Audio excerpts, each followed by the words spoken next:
আমি বলার পরেও সে দোয়া করে নাই।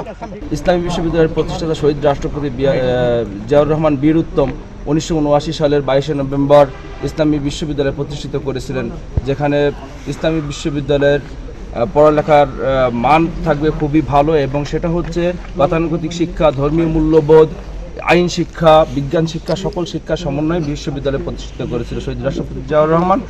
এবং আজকের এই মহান দিবস, আন্তর্জাতিক মাতৃভাষা দিবস ও শহীদ দিবসে আমাদের ইসলামী বিশ্ববিদ্যালয়ের প্রতিষ্ঠাতা শহীদ রাষ্ট্রপতি জিয়াউর রহমানের নামটি যে মোনাজাতের মধ্যে বলা হলো না, এটা সম্পূর্ণ ইচ্ছাকৃতভাবে আমি মনে করি।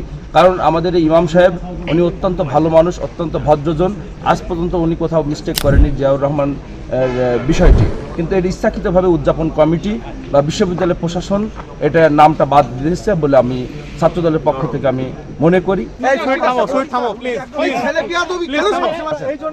আমি ছাত্র